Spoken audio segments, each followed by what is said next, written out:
పశ్చిమ గోదావరి జిల్లా తాడేపల్లిగూడెం అభివృద్ధి సంక్షేమం లక్ష్యంగా కూటమి ప్రభుత్వం చేస్తున్న మంచి పరిపాలనకు ప్రజలు మద్దతు పలకాలని శాసనసభ్యులు రాష్ట్ర ప్రభుత్వ విప్ బోలిశెట్టి శ్రీనివాస్ అన్నారు. తాడేపల్లిగూడెం గ్రామీణ మండలం బంగారుగూడెం గ్రామంలో బుధవారం మీకోసం మీ ఎమ్మెల్యే ప్రజా దర్బార్ కార్యక్రమంలో ఎమ్మెల్యే పాల్గొన్నారు. ప్రజల నుంచి వినతులు స్వీకరించి పరిష్కరించవలసిందిగా అధికారులను కోరారు. రైతులకు పాస్ పుస్తకాలను పంపిణీ చేశారు. జలజీవన్ మిషన్ పథకం ద్వారా 36.90 లక్షలతో నిర్మించిన సురక్షిత మంచినీటి పథకాన్ని ప్రారంభించారు. ఈ సందర్భంగా జరిగిన సమావేశంలో ఎమ్మెల్యే మాట్లాడుతూ గత వైసీపీ ప్రభుత్వం రైతులను ఎన్నో ఇబ్బందులకు గురిచేసిందని అన్నారు. పట్టాదారు పాస్ పుస్తకాలపై జగన్ ఫోటో వేసి రైతులను మనోవేదనకు గురిచేశారని విమర్శించారు.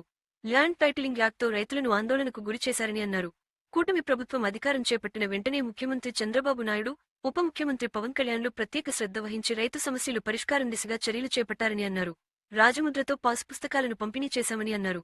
జగన్ హయాంలో రైతులు పండించిన ధాన్యం ఎక్కడ అమ్మాలో తెలియక ఎంత ధర వస్తుందో తెలియని దుస్థితి ఏర్పడిందని, ఆ పరిస్థితి నుంచి రైతు ధాన్యం అందిన వెంటనే 24 గంటల్లో డబ్బు రైతు ఖాతాలో జమ అయ్యే విధంగా చర్యలు చేపట్టామని అన్నారు. ఎవరికీ సంబంధం లేకుండా ప్రభుత్వం సర్వే చేసి ఇద్దరిని కూర్చోబెట్టి పెద్ద సమక్షంలో సెట్ చేసి దాంట్లో కూడా పాస్బుక్లు ఇచ్చి చెప్పారు. ప్రభుత్వం మన కూటమి ప్రభుత్వం చంద్రబాబు నాయుడు గారి యొక్క ప్రభుత్వం అని కూడా మీకు తెలియజేస్తూ ఉన్నా. ఆ రోజు మరి గడిచిన 5 సంవత్సరాలు మరి ఇక్కడున్న ఎస్సీ సోదరు నేను ఒకటి అడుగుతా ఉన్నా. గణాంకాలన్నీ మీకు చెప్పారు. బాబురాజు గారికి ఎన్ని ఓట్లు వచ్చినాయి, ఈలాని గారికి ఎన్ని ఓట్లు వచ్చినాయి, నాకు ఎన్ని ఓట్లు వచ్చినాయి, కుర్సత్యనారాయణ గారికి ఎన్ని ఓట్లు వచ్చినాయి తెలుసు. మీరు 700 ఓట్ల మెజార్టీతో నెగ్గిస్తే 5 సంవత్సరాల పాటు ఎస్సీ గారిలో కన్నెత్తి కూడా చూడకుండా ఎస్సీ ఎస్టీ సప్లైలో నిధులు కూడా వాడేసి విదేశీ అంబేద్కర్ విద్యను రద్దు చేసినటువంటి జగన్మోహన్ రెడ్డి కూడా మీరు ఎందుకున్నారో ఒకసారి ఆలోచించవలసింది కోరుతున్నా. నన్ను కూడా ఇంతకాలంలో కూడా 24 ఓట్ల మెజార్టీ అంటే అసలు మెజార్టీ కాదు. గత 5 సంవత్సరాలు పెద్ద చెత్త పరిపాలన చూసిన తర్వాత కూడా మీరు ఇంకా అదే మాయలో ఉంటే మనల్ని ఎవరు కాపాడలేరని కూడా మీకు తెలియజేస్తాను. నేను చూశాను. ఎందుకంటే ఇదే బాబురాజు గారు ఇక్కడ ఇంతకుముందు పెద్ద మంత్రులు మాట్లాడారు. గత ఎమ్మెల్యేలు ఏం చేశారో మీకు తెలుసు. బాబురాజు గారు జడ్పీ చైర్మన్ గా ఉండగా నాకు తెలిసి ప్రతి కార్యక్రమానికి నాకు ఇచ్చి గౌరవం, నేను ఆయనకి ఇచ్చి గౌరవం ఆయనకి తెలుసు.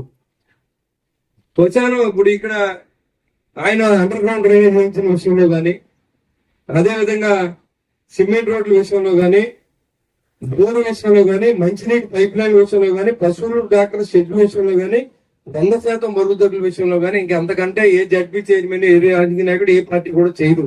అప్పుడు ఎమ్మెల్యే ఎవరు ఉన్నప్పుడు కూడా అప్పుడు బాపరాజు గారు మిమ్మల్ని అందరినీ కన్నబిడ్డల్లో చూసుకుని ఈ ప్రాంతాన్ని పరిపాలిస్తే అదే 2024 సంవత్సరంలో 2019 సంవత్సరంలో తెలుగుదేశం పార్టీని చెత్త కింద ఓడించారు. అంత అవసరమే వచ్చిందని అడుగుతున్నా. అసలు ఆ రోజు మనం చేయవలసిన అవసరం ఈ రోజు మళ్ళీ మేము చేస్తాం. మీ అందరికీ మీరు చెప్పిందల్లా చేయడానికి సిద్ధంగా ఉన్నాం. మీరు అడిగిన వర్క్లు అండర్ ఏ అయితే ఉన్నాయో అన్ని పనులు కూడా 2 సంవత్సరాలు పూర్తి చేస్తాం. కానీ మీరు తర్వాత ఏం చేస్తారో గ్యారంటీ ఏమైనా ఉందో మీరు ఒకసారి ఆలోచన చేసుకోండి. అలాంటి పరిస్థితి నుంచి మనందరూ కూడా ఒక దుర్మార్గుడు, ఒక మోసగాడు 18 ఏళ్ళు జైలు శిక్ష అనుభవించిన వ్యక్తిని గెలిపిస్తే రాష్ట్రాన్ని అంధకారంలో దాన్ని ఎట్లంటే ఈ రోజు చంద్రబాబు నాయుడు నాయకత్వంలో ఆయన అనుభవంతో పవన్ కళ్యాణ్ గారు ఇవాళ బీజేపీ, జనసేన, టీడీపీ కలవడానికి కారణం అయ్యి ఈ రాష్ట్రాన్ని అభివృద్ధి దిశలో పరిగెడుతూ ఉంటే చంద్రబాబు నాయుడు గారు 76 సంవత్సరాల వయసులో అమ్మనే వాళ్ళని తిట్టినటువంటి, కులాన్ని తిట్టినటువంటి ఒక పెద్ద మనిషికి మళ్ళీ జైలుకెళ్తే తీసుకొచ్చి బయటికి పూలదండలు వేయడం ఎంతవరకు కరెక్ట్ అని అని చెప్తున్నాను. ఎన్ని పదవులు ఇస్తాం, మిమ్మల్ని తీసేసానన్న సందర్భాన్ని ఒకసారి గుర్తించుకోమని చెప్తా ఉన్నాను. అసలు కులం ఏంటి, రాజకీయాల్లో కులం ఏంటి? ఒక కులం వేస్తే మనం నెక్కుదామా? మన అందరూ కలిసి ఉంటే రాజకీయ మంచి సమాజాన్ని స్థాపన మనం ఉండాలని చెప్పి కూడా నేను తెలియజేస్తా ఉన్నా. ఎవరికీ భయపడేది లేదు. ఒక మంత్రిని కూడా నేనేం లెక్క చేయలేదు 5 సంవత్సరాల పాటు. ఇలాంటి బచ్చగాని నేను అసలు లెక్క చేయను. నా మీద నిరంతరం తెలుగుదేశం పార్టీ ఫిర్యాదు, నా మీద నిరంతరం తెలుగుదేశం సీఎం గారికి ఫిర్యాదు. నేను ఏ తెలుగుదేశం నాయకుడి కన్నా అన్యాయం చేశానని చెప్తే ఇప్పుడు రిజిగ్నేషన్ బాబురాజు గారి చేతిలో పెట్టి నేను వెళ్ళిపోతా. కానీ లేనిపోయిన మాటలంటే మాత్రం చూస్తా ఊరికి మనస్తత్వం మాత్రం కాదని మళ్ళీ నేను హెచ్చరిస్తా ఉన్నా. నేను మట్టమ్మేనా? ప్రమాణితం చేసి చెప్పానండి. నేను ఇసుకమ్మేనా? ఈ ప్రాంతంలో ఇంకా వైసీపీ నాయకులు ఇక్కడ నేను ఎప్పుడు అలాంటి దాంట్లోకి వెళ్ళా. డెవలప్మెంట్ ఒకటే చూసా, అభివృద్ధి ఒకటే చూసా.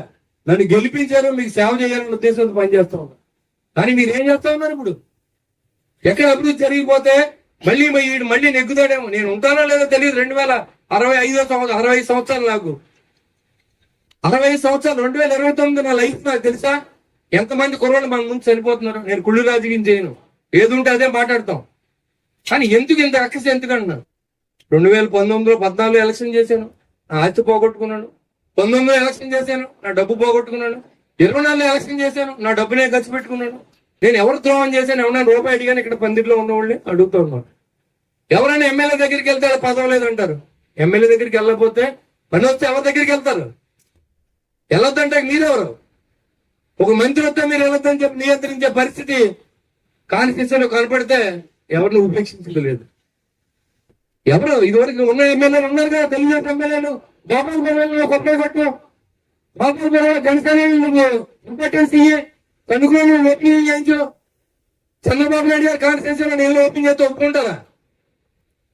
మాకు కూడా వాయిస్ ఉంది, నేను కూడా మాట్లాడగలను. నా వాయిస్ ఏంటో కూడా వినిపిస్తాను. పార్టీ కూడా కొంత నిబద్ధతలు ఇవ్వాల్సిన అవసరం ఉంది. మీరు పదవులు ఇచ్చుకోండి, కానీ ఎదురు గౌరవించండి. నేను తెలుగుదేశం వేరన్నానా? ఎప్పుడైనా ఇప్పుడున్నా ఎవరైనా చెప్పొచ్చు నేను ఎప్పుడైనా వేరన్నానా? చెప్పండి, ఎవరైనా ఒక్క తెలుగుదేశం నాయకులు లేచి నేను ఎప్పుడైనా వేరని చెప్పానా? నన్ను ఓడింతా ప్రయత్నం చేస్తాను కూడా నేను హక్కును చేర్చుకున్నాడే. మమ్మల్ని బాబురాజు గారిని తిట్టిన జడ్పీటీసీ మమ్మల్ని ఇద్దరు తిట్టాడు, మేము కూడా పెట్టి తిట్టుకున్నప్పుడు. ఇన్నెందుకు వదిలేస్తాం? మనిషి యొక్క మనస్తత్వం అర్థం చేసుకోవాలి. పార్టీలు, కులాలు ఇవన్నీ కూడా మనం అత్తమానం మాట్లాడుకోవాల్సిన అవసరం పోతే